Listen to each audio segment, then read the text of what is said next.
Tennis ball, throw it against the wall. Tennis ball, throw it against the wall. Bounce, bounce, bounce, bounce, bounce. Tennis ball, throw it against the wall. Tennis ball, throw it against the wall. Tennis ball, throw it against the wall. Welcome student, आज हम शुरू करने लगे हैं first year physics का chapter number 3 और उसका numerical number 4। तो चलें अब हम रीड कर लें। A 0.4 kg ball traveling with the speed of 15 meter per second strikes a rigid wall and rebound elastically.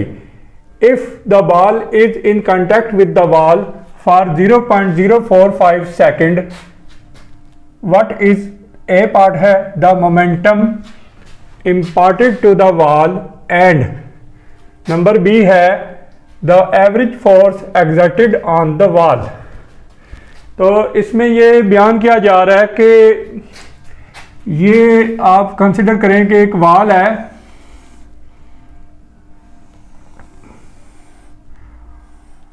और वॉल पर क्या हुआ कि 0.4 kg मास की बॉल है जो कि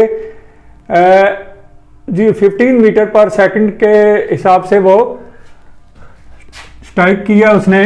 मतलब ये बॉल होगी और ये यहाँ से इधर स्ट्राइक करेगी और उस वक्त इसकी जो वी आई है वो है 15 मीटर पर सेकंड।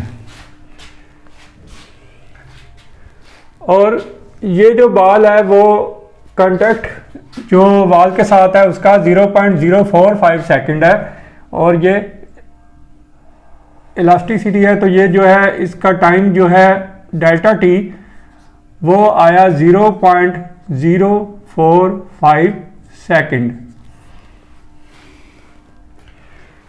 तो यहाँ ये पूछा जा रहा है कि the momentum imparted to the wall कितना आ रहा है और दूसरा the average force exerted on the wall.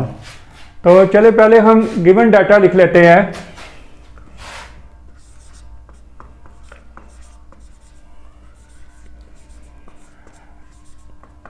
Given data में क्या आएगा कि पहले हम लिख लेते हैं मास ऑफ द बॉल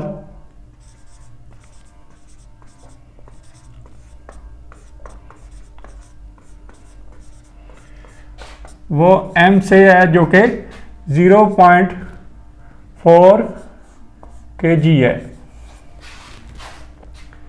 फिर ये बॉल जो है ये उसकी इनिशियल वेलोसिटी है 15 मीटर पर सेकंड।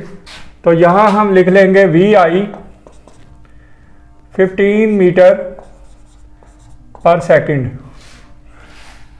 इसके बाद क्या होगा कि बॉल जब यहाँ से स्ट्राइक करके वापस आएगी इस तरफ, तो जब वी आई 15 मीटर पर सेकंड है तो वी एफ कितना आएगा उसका वो -15, क्योंकि ऑपोजिट टू वी आई है तो वो आ जाएगा वी एफ इक्वल -15 मीटर पर सेकंड।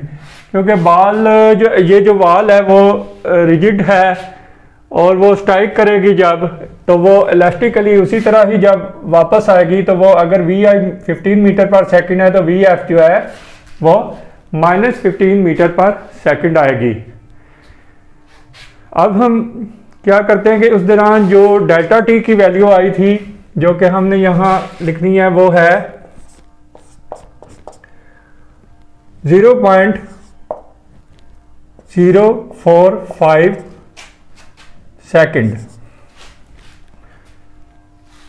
अब हमने फाइंड क्या करना है वो हम लिख लेते हैं। ये था हमारा गिवन डाटा और to find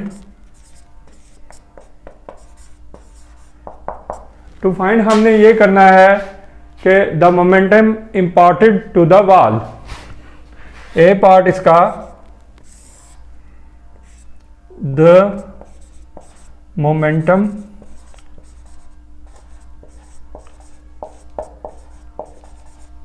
imparted to the wall. एक तो ये हमने फाइंड आउट करना है और इसको शो क्या करेंगे डेल्टा पी से, और दूसरा बी पार्ट जो हमने फाइंड आउट करना है वो लिखा हुआ है the average force exerted on the wall, the average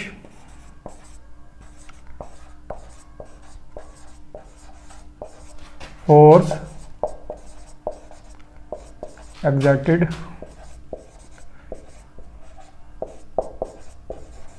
on the wall,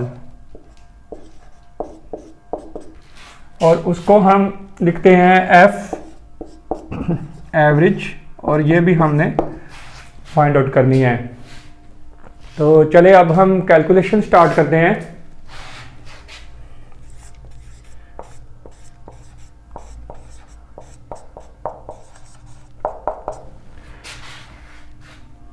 calculation में क्या आएगा कि हम यहाँ पर लिखेंगे जो कि हमने फाइंड आउट करना है the momentum imparted to the wall. तो जब इस वॉल के साथ बॉल जब टकराएगी तो उस वक्त हम देखते हैं कि ये डेल्टा पी की वैल्यू क्या आई है। डेल्टा पी आएगा p f minus p i. तो पी एफ जो है वो क्या हम लिखेंगे m v f minus m v i, क्योंकि पी की इक्वल टू एम वी होता है। तो अगर फाइनल मोमेंटम जो है वो पी एफ है तो वो फिर इसी तरह काटेंगे एम वी एफ, और इनिशियल मोमेंटम पी आई है तो वो एम वी आई आया। तो इस तरह से ये एम जो है इसमें कॉमन आ जाएगा और अंदर वैल्यू आ जाएगी we f minus we i, क्योंकि इसकी जो मैस है वो कांस्टेंट रहेगी। अब हम यहाँ वैल्यूज पुट कर लेते हैं कि जो बॉल की जो मैस है वो है 0.4, और इसके बाद जो वी एफ की वैल्यू है वो है -15, और वी आई की जो है वो 15 है, तो ये माइनस का साइन लगा लिया और यहाँ पर 15, तो ये आएगा 0.4 इंटू -30। और जब इसे सॉल्व करेंगे तो जो हमारे पास वैल्यू आएगी वो आएगी -12 किलोग्राम मीटर पर सेकंड। तो इस तरह से हम लिखेंगे so the momentum imparted to the wall. सो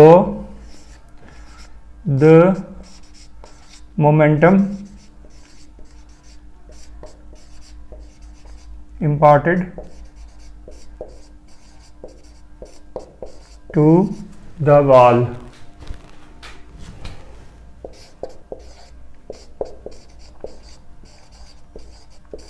जो कि हमने पॉजिटिव ले लेना है, जो आएगा 12 किलोग्राम मीटर पर सेकंड।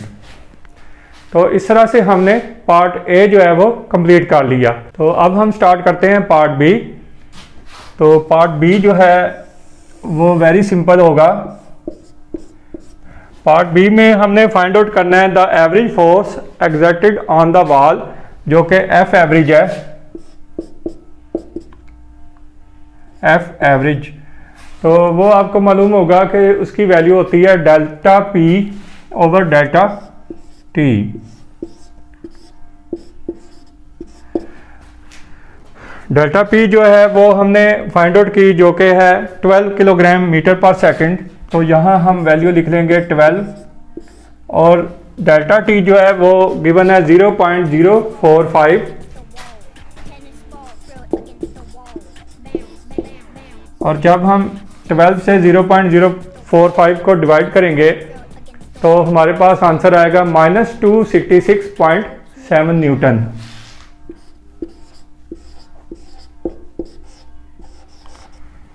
तो ये जो एवरेज फोर्स है इसको भी हम पॉजिटिव ले लेंगे। तो हम यहां लिखेंगे सो एफ एवरेज जो है वो 266.7 न्यूटन, क्योंकि फोर्स जो है वो ऑलवेज पॉजिटिव रहेगी। तो इस तरह से हमने पार्ट बी भी जो है वो भी फाइंड आउट कर लिया। तो उम्मीद है कि आपको इस सॉल्यूशन की अच्छी तरह से समझ आ गई होगी। तो इजाज़त चाहता हूँ, अल्लाह हाफिज़।